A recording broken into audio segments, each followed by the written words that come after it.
ধন্যবাদ এই ভাইকে। প্রথম কথা হচ্ছে ঈদের দিনে যদি জুমা বার হয়, এই যে ইজতামা ঈদানি, রাসূলুল্লাহ সাল্লাল্লাহু আলাইহি ওয়াসাল্লাম বলেছেন যদি দুটি ঈদ একসাথে হয়ে যায় তখন তোমরা যারা প্রথম ঈদের সালাত আদায় করেছ অর্থাৎ ঈদের, তাহলে দ্বিতীয় সালাতে জুমায় যদি কেউ অংশগ্রহণ না করে এতেও কোনো অসুবিধা নেই। ঈদের সালাতে যদি অংশগ্রহণ না করে এতেও কোনো অসুবিধা নেই। যেহেতু ঈদের জামাত হয়ে গিয়েছে, রাসূলুল্লাহ রুখসত দিয়েছেন দ্বিতীয় জামাতের জন্য। দ্বিতীয় জামাতটা জোহরের সালাত আদায় করবে, জুমার সালাত আদায় করবে না।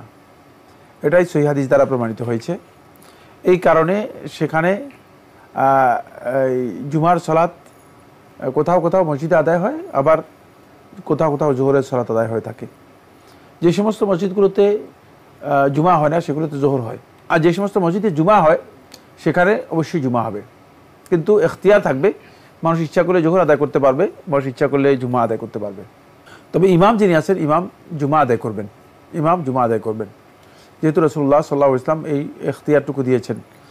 এটা একই দিনে যদি ঈদ এবং জুমা একসাথে হয়, যেহেতু দুইটা ঈদ, ফলে আল্লাহ রাসূল সাল্লাল্লাহু আলাইহি ওয়াসাল্লাম দুইটা ঈদ হওয়ার কারণে রাসূলুল্লাহ সাল্লাম প্রথম ঈদে যারা অংশগ্রহণ করবে, যেহেতু মানুষ দূর দূরান্ত থেকে আসে, আর তখন তো শুধুমাত্র মদিনার একটি মসজিদেই শুধু ঈদের জামাত হতো, তো দূর দূরান্ত থেকে যারা আসতো তাদেরকে রাসূলুল্লাহ সাল্লাল্লাহু আলাইহি ওয়াসাল্লাম বলেছেন যে তোমরা নামাজ পড়ে চলে যাও, এরপরে আর জুমা আসার দরকার নেই, তোমরা জোহর পড়ে নেবে। কারণ মানুষের মাসলাহাতের জন্য বলা হয়েছে, মানুষের কল্যাণের জন্য। কারণ দুইবার আসতে হলে অনেক কষ্ট, দূর থেকে আসছে লোকেরা সালাতের জন্য।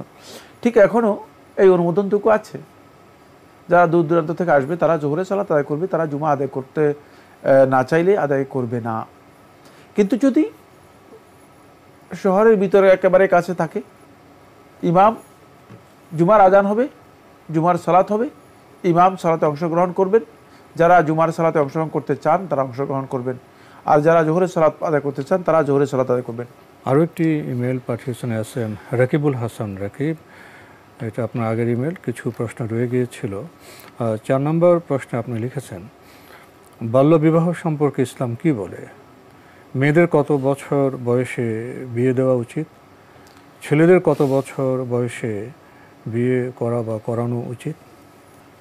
ইসলাম বিবাহের জন্য উৎসাহিত করেছে।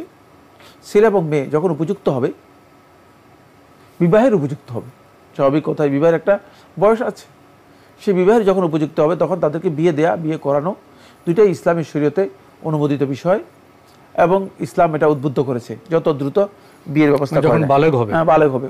আমাদের সমাজে যে ধারণা বা কনসেপ্ট বাল্যবিবাহ সম্পর্কে রয়েছে সেটা একেবারেই গলত ধারণা। আমি জানি না সেটা কোথা থেকে তারা গ্রহণ করেছে।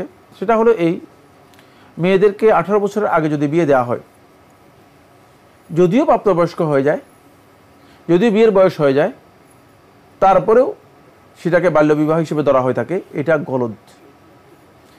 এই বক্তব্য আইনগত দিক থেকে, নীতিগত দিক থেকে, ধর্মীয় দিক থেকে কোনো দিক থেকেই সঠিক নয়, বিবেচনার বাইরে। তারপরে তিনি যেই প্রশ্নগুলো করেছেন সেগুলো হচ্ছে বিয়ের ব্যাপারে।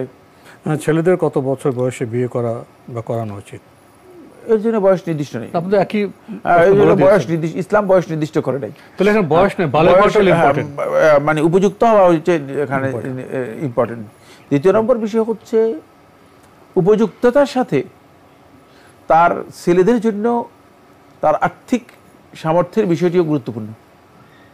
কারণ হলো সে বিয়ে করলেই তো যথেষ্ট হয়ে যাবে না, দৈহিক এবং আর্থিক দুইটাই, মানে বিয়ে করলে তো যথেষ্ট হয়ে যাবে না, বিয়ে করলেই তো তাকে বোঝা দায়িত্ব নিতে হবে। বিয়ে তো দায়িত্ব, আসলে বিয়ে নয়, বিয়ে একটা দায়িত্ব।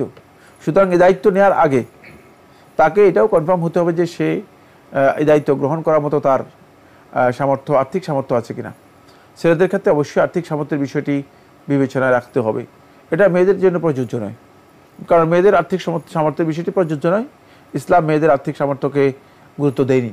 মেয়েদের প্রাপ্তবয়স্ক হলেই শারীরিক সক্ষমতা থাকলে মেয়েদেরকে বিয়ে দিতে হবে, এটা হচ্ছে বিধান। আরও লিখেছেন মেয়েকে বিয়ে দেয়া কি পিতার জন্য ফরজ? পুত্র সন্তানকে বিয়ে করানো কি পিতার জন্য ফরজ? মেয়েদেরকে বিয়ে দেওয়া পিতার উপর ফরজ, বাধ্যতামূলক বিষয়। যদি মেয়েদের বিয়ের উপযুক্ততা হয় তাহলে পিতার জন্য মেয়েদেরকে বিয়ে দিতে হবে। কিন্তু পুত্র সন্তানের দায়িত্ব মানে পিতার উপর বর্তাবে না। পুত্র যে আছে তার পিতার উপর ফরজ নয় যে তাকে বিয়ে করাতে হবে, বরং সে নিজের বিয়ে নিজেই করতে হবে। তার নিজের আর্থিক সামর্থ্যের উপর নির্ভর করবে সে বিয়ে করবে কি করবে না। সেক্ষেত্রে বিয়ে করার জন্য নৈতিকভাবে তাকে পবিত্র রাখার জন্য, নৈতিক বিচ্যুতি থেকে তাকে বাঁচানোর জন্য পিতা যদি তাকে সহযোগিতা করে আর্থিক, সেটা করতে পারে। এটা পিতার জন্য উত্তম কাজ। বেশিরভাগ ক্ষেত্রেই পিতা, আমাদের এই সমাজে পিতাই বেশিরভাগ ক্ষেত্রে ভূমিকা পালন করে থাকে। দেখা যায় যে বিবাহে মানে সন্তানের বিবাহের যে কাজগুলো আছে সেগুলোর ক্ষেত্রে সহযোগিতা করে থাকে। কিন্তু এই সহযোগিতাটুকু পিতার উপর ফরজ বা ওয়াজিব বিষয় নয়। এখানে কোনো ধরনের অব্লিগেশন পিতার উপর নেই। পিতা যতটুকু করবে ততটুকু ইহসান, সহযোগিতা। তবে কোনো সন্দেহ নেই, একটা ফ্যামিলির মধ্যে যদি একটা সন্তান উপযুক্ত থাকে আর তাকে যদি বিয়ের সুযোগ স্কোপ করে দেওয়া না হয়, তাহলে সেখানে বিচ্যুতির কারণ হতে পারে।